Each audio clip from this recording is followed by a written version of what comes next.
ನಮಸ್ಕಾರ ಎಲ್ಲರಿಗೂ BH videos YouTube ಚಾನಲ್ಗೆ ಸ್ವಾಗತ. ದೀಪಾವಳಿ ಎಲ್ಲ ಕಡೆ ಇವತ್ತು ಬೆಳಕಿನ ಹಬ್ಬದ ಸಂಭ್ರಮ.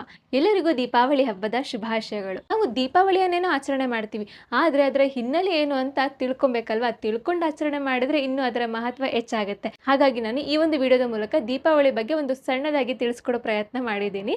ದೀಪಾವಳಿಗೆ ಕೇವಲ ಒಂದು ಪೌರಾಣಿಕ ಹಿನ್ನೆಲೆ ಇಲ್ಲ. ಅಂದರೆ ದೇಶದ ಬೇರೆ ಬೇರೆ ಭಾಗಗಳಲ್ಲಿ ಬೇರೆ ಬೇರೆ ರೀತಿಯ ಕಥಾ ಹಿನ್ನೆಲೆಯಲ್ಲಿ ನಾವು ದೀಪಾವಳಿಯನ್ನು ಆಚರಣೆ ಮಾಡ್ತೀವಿ.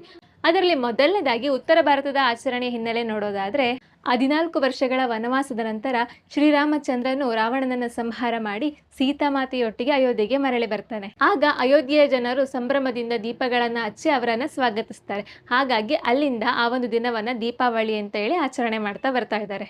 ಅದೇ ರೀತಿ ದೀಪಾವಳಿ ಹಬ್ಬದಲ್ಲಿ ನಾವು ಲಕ್ಷ್ಮೀ ಪೂಜೆಯನ್ನು ಮಾಡ್ತೀವಿ. ಇದಕ್ಕೂ ಒಂದು ಪೌರಾಣಿಕ ಹಿನ್ನೆಲೆ ಇದೆ. ನೋಡೋದಾದ್ರೆ ನಿಮ್ಮೆಲ್ರಿಗೂ ಸಮುದ್ರ ಮಂಥನ ಮಾಡಿರೋ ಕತೆ ಗೊತ್ತೇ ಇದೆ.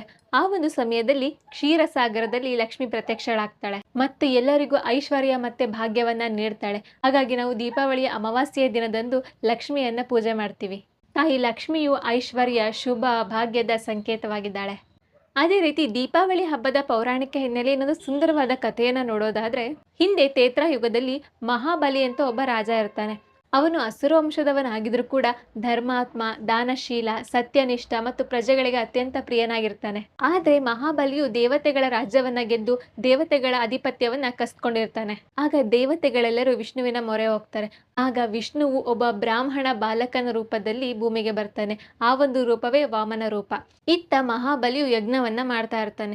ಅಲ್ಲಿಗೆ ಬಂದಂತ ವಾಮನನು, ಮಹಾರಾಜ ನನಗೆ 3 ಹೆಜ್ಜೆ ಭೂಮಿಯನ್ನ ದಾನವಾಗಿ ಕೊಡಬೇಕು ಅಂತ ಕೇಳ್ಕೊಂತಾನೆ. ಆಗ ಮಹಾಬಲಿ ಇವನ ಮಾತನ್ನ ಕೇಳಿ ನಗ್ತಾ, ಕೇವಲ 3 ಹೆಜ್ಜೆ ಭೂಮಿ ಮಾತ್ರ ಸಾಕೆ, ತೆಗೆದುಕೋ ಎಂದು ದುರಹಂಕಾರದಿಂದ ಹೇಳ್ತಾನೆ. ಆಗ ನೋಡುತ್ತಿದ್ದಂತೆ ಆ ಪುಟ್ಟ ವಾಮನನು ದೈತ್ಯ ರೂಪವನ್ನ ತಾಳಿ ವಿಶ್ವರೂಪವನ್ನ ತಾಳ್ತಾನೆ. ತನ್ನ ಮೊದಲನೇ ಹೆಜ್ಜೆಯನ್ನ ಆಕಾಶದ ಮೇಲೆ ಇಡ್ತಾನೆ, ತನ್ನ 2ನೇ ಹೆಜ್ಜೆಯನ್ನ ಭೂಮಿ ಮೇಲೆ ಇಡ್ತಾನೆ. 3ನೇ ಹೆಜ್ಜೆಯನ್ನ ಇಡ್ಲಿಕ್ಕೆ ಜಾಗ ಇಲ್ಲದೆ ಇರುವಾಗ ಮಹಾಬಲಿ ಹತ್ರ ಕೇಳ್ತಾನೆ, ನಾನು 3ನೇ ಹೆಜ್ಜೆಯನ್ನ ಎಲ್ಲಿ ಇಡ್ಬೇಕಂತ. ಅಷ್ಟರೊಳಗಾಗ್ಲೇ ಮಹಾಬಲಿಗೆ ಇದು ವಿಷ್ಣುವಿನ ಮಹಾವತಾರ ಅಂತ ತಿಳಿದ್ಬಿಟ್ಟು ಆ 3ನೇ ಹೆಜ್ಜೆಯನ್ನು ತನ್ನ ತಲೆಯ ಮೇಲೆ ಇಡ್ಬೇಕಂತ ಕೇಳ್ಕೊಂತಾನೆ. ಆಗ ವಾಮನನು ತನ್ನ 3ನೇ ಹೆಜ್ಜೆಯನ್ನು ಮಹಾಬಲಿಯ ತಲೆಯ ಮೇಲೆ ಇಟ್ಟು ಮಹಾಬಲಿಯನ್ನು ಪಾತಾಳ ಲೋಕಕ್ಕೆ ಕಳಿಸುತ್ತಾನೆ.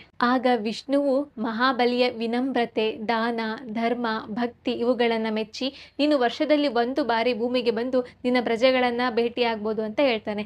ಆ ಒಂದು ದಿನವೇ ನಾವು ದೀಪಾವಳಿ ಹಬ್ಬದಂದು ಬಲಿಪಾಡ್ಯಮಿಯನ್ನಾಗಿ ಆಚರಣೆ ಮಾಡ್ತೀವಿ. ಇದು ಬಲಿಪಾಡ್ಯಮಿಯ ಹಿನ್ನೆಲೆಯ ಒಂದು ಕತೆ ಅಂತ ಹೇಳ್ಬೋದು. ಇದು ಅಹಂಕಾರದ ಮೇಲೆ ವಿಜಯದ ಸಂಕೇತವಾಗಿದೆ. ಆದ್ದರಿಂದ ದೀಪಾವಳಿ ಹಬ್ಬದಂದು ನಾವು ಬಲಿಪಾಡ್ಯಮಿಯನ್ನ ಆಚರಣೆ ಮಾಡ್ತೀವಿ. ಇನ್ನು ಪೂರ್ವ ಭಾರತದಲ್ಲಿ ಕಾಳಿ ದೇವಿಯು ದುಷ್ಟಶಕ್ತಿಗಳನ್ನ ಸಂಹಾರ ಮಾಡಿದ ಸಂಕೇತವಾಗಿ ದೀಪಾವಳಿಯನ್ನ ಆಚರಣೆ ಮಾಡ್ತಾರೆ.